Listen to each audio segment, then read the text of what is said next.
ихэд нүд шүд хоёроор нь л таньдаг байсан. Тэгэхээр бол одоо хүн танихын аргагүй л ийм халтаас нь нөхөрл явдаг байсан байгаа. Яг нөхцөл байдал бол угаасаа л хүнд байсан. 240-с 260 вагон нүүрсийг хоногтой төлж байгаа. Өнөөдрийн байдлаар бол Улаанбаатар хотын дулаан хангамжийн 55%, Төвийн Мөсийн эрчим хүчний цахилгааны 58% бас дангаараа хангаж байгаа. Тийм учраас бидний хувьд бол одоо 9-р зуух буюу 9 дэх зуухаа одоо бид шинээр барьж ашиглалтанд оруулах юм бол манай дулааны эрчим хүчний хэрэглээ бол нэмэгдэх юм байна. Мэдээж нөхцөл байдал бол хүнд байгаа. Гэхдээ бид ямар ч байсан өвлийн бэлтгэл ажлаа энэ жилийн үед бол хангалттай бүрэн хэмжээгээр бол хангасан гэж үзэж байгаа. Би 1993 онд ер нь бол дулааны цахилгаас 3 энэ компанид 100-ны ээлжийн засварчин гэдэг албан тушаалаар орж ирсэн. Тухайн үед бол нэг 20 орчим настай байсан.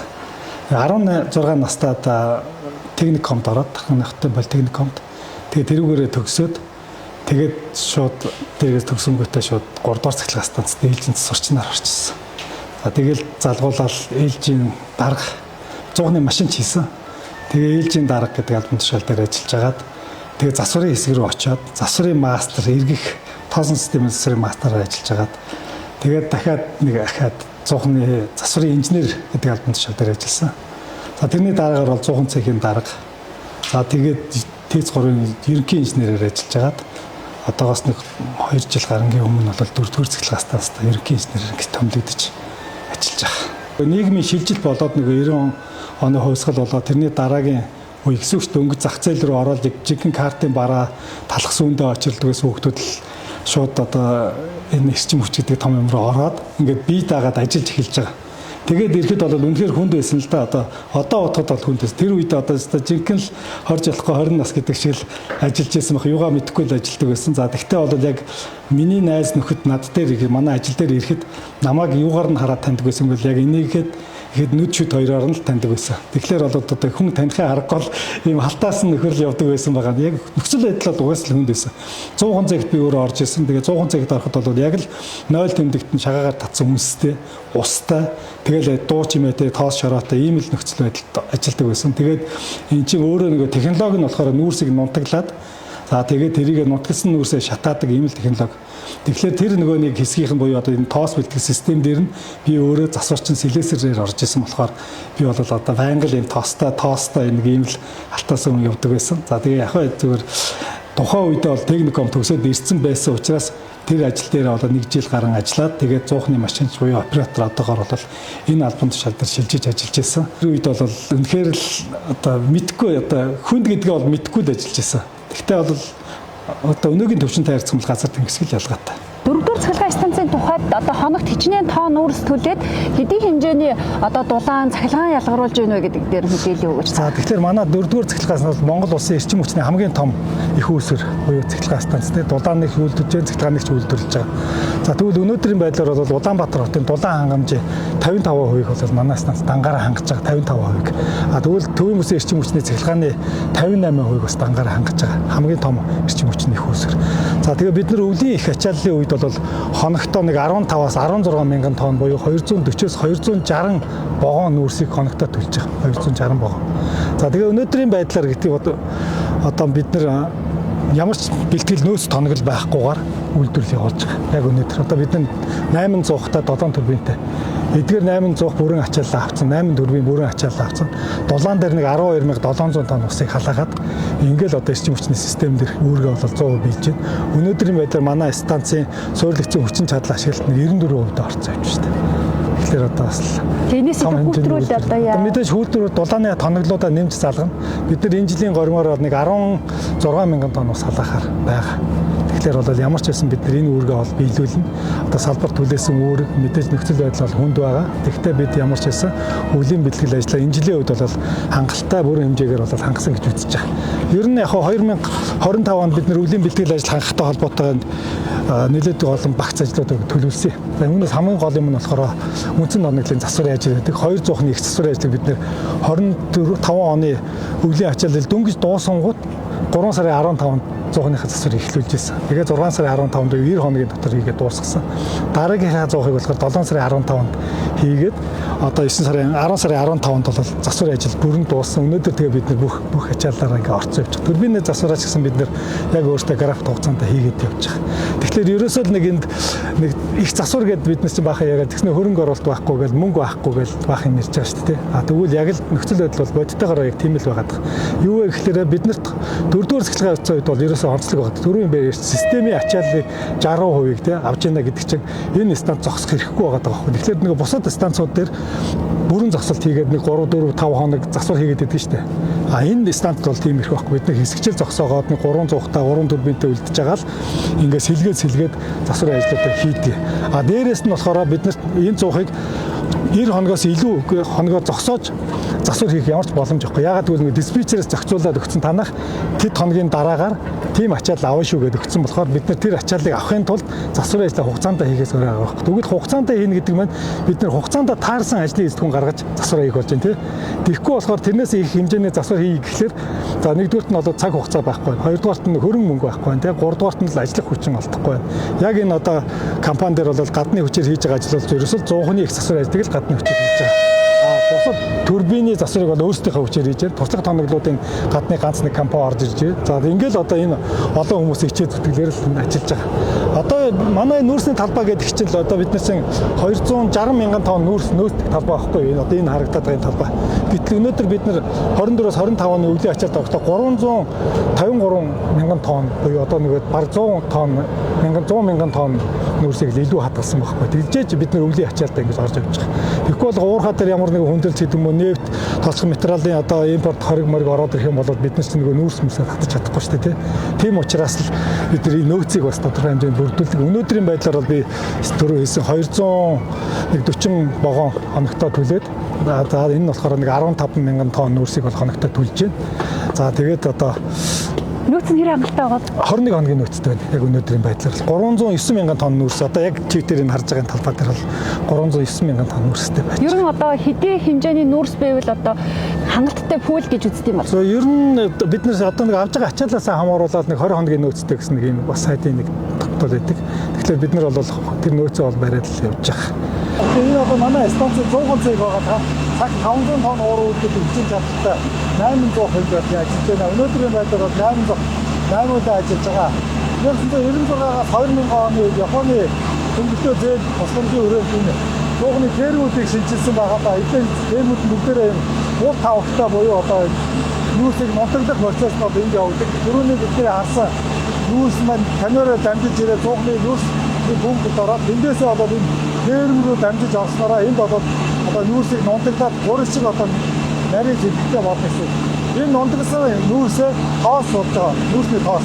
Энэ тоосоо бид нар галын отрогоо үлдээдэг юм. Энэ 100 дотор одоо шатлалтын процесс явагдах юм аа.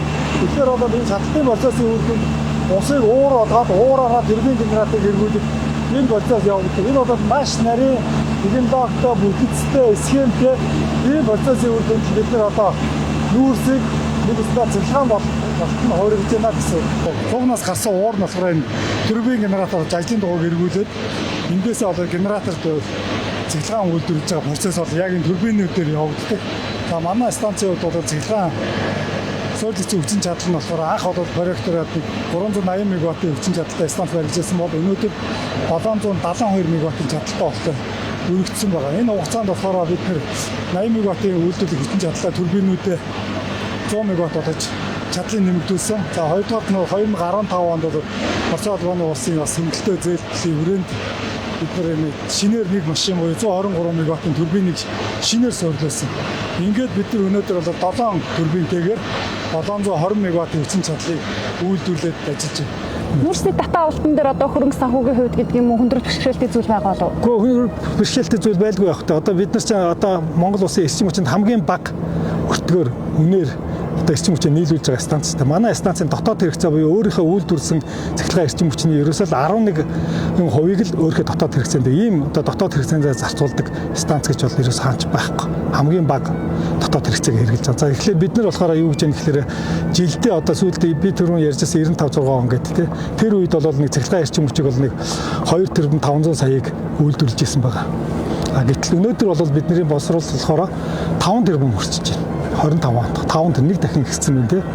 Дулааны эрчим хүчний түгээлт нь болохоор тухайн үед бол бас л нэг 2 тэрбум орчим байсан гигакалори цагаар. Тэгвэл өнөөдөр бол 5 сая гигакалори дулааны эрчим хүчийг бид төвийн бүсийн эрчим хүчний системд буюу Улаанбаатарын дулаан хангамжтай нийлүүлээд явж байгаа.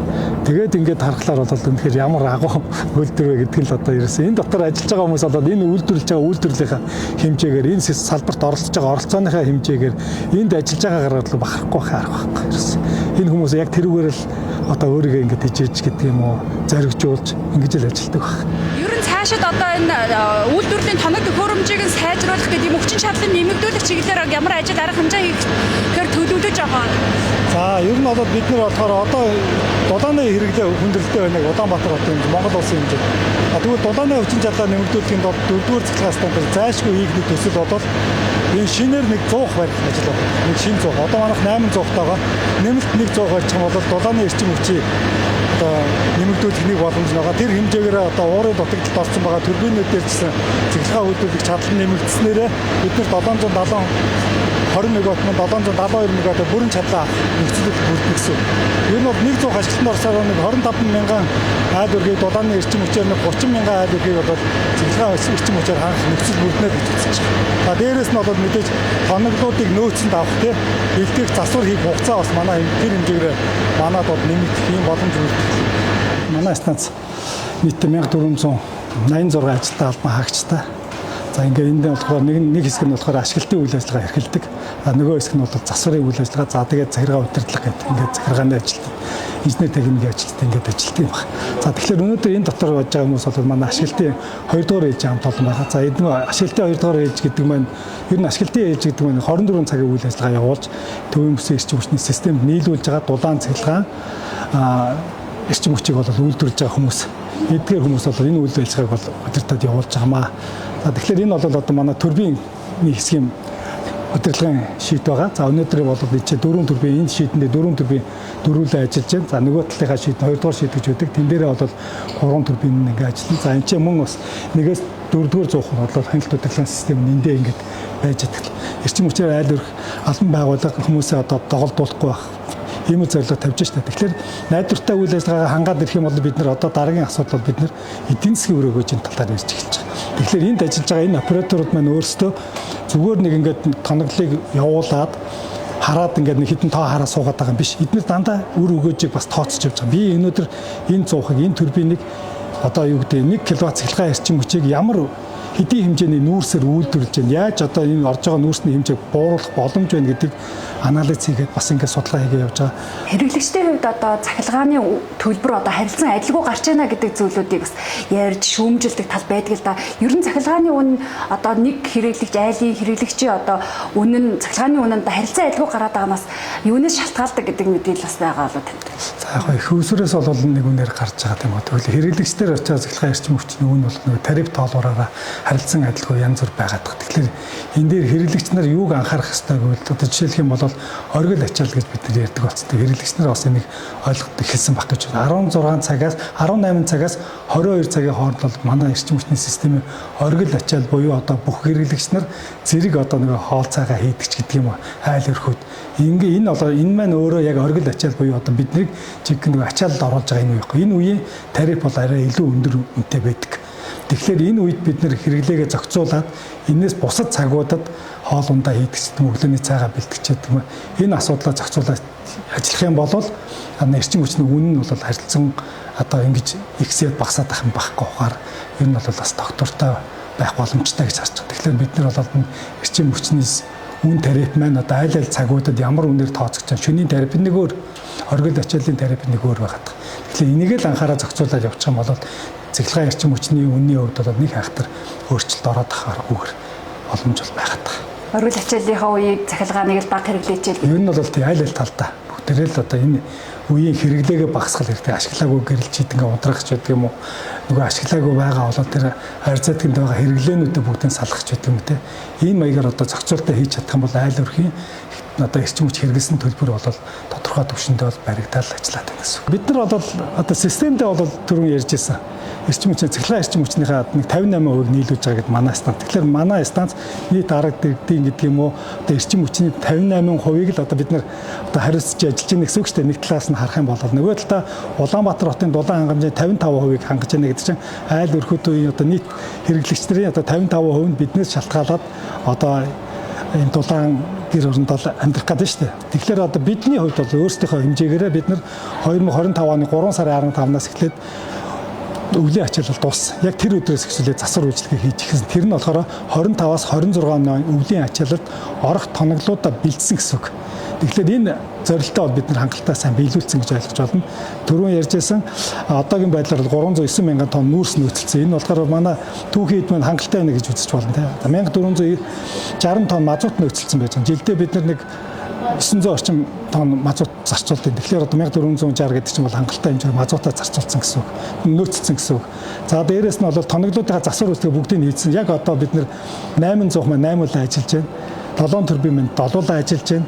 За ингээд ирэхээр бол бид нар ямар ч байсан өвлийн ачаалтаа бол бид нар бэлэн гэж ойлгож байна. За ер нь танай станцын хувьд ойрын үед одоо шийдвэрлэх шаардлагатай зүйл одоо яг ямар зүйл байна уу? 100 нэмвэл одоо хүчин чадлаас хэдийн хэмжээгээр нэмэгдэх бол?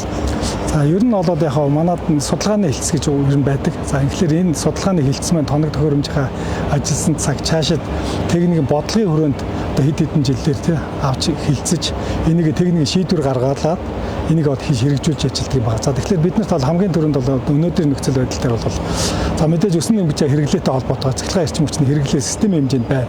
Дээрээс нь дулааны эрчим хүчний хэрэглээ бас зайлшгүй байна, тулчаад байна.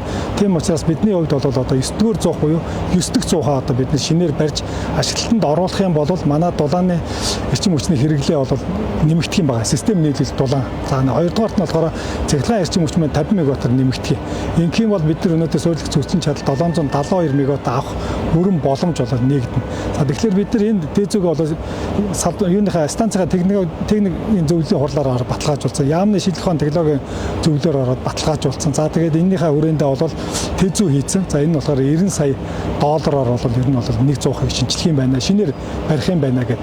За ингэх юм бол өнөөдөр бид нар бол ямар ч байсан цахилгаан эрчим хүчээр нэг 30 мянган айл өрхий бол цахилгаан эрчим хүчээр за 25 мянган айл өрхий бол дулааны эрчим хүчээр хангах бүрэн боломж бүрдэнэ гэж харж байгаа. За хоёрдугаарт нь бол 100% нэг үнс барих төхөөрөмж гэж байдаг. Энэ болохоор цахилгаан фильтр буюу одоо бид нар яндагаар гарч байгаа одоо утааныхаа хийг одоо цэвэршүүлдэг төхөөрөмж байдаг.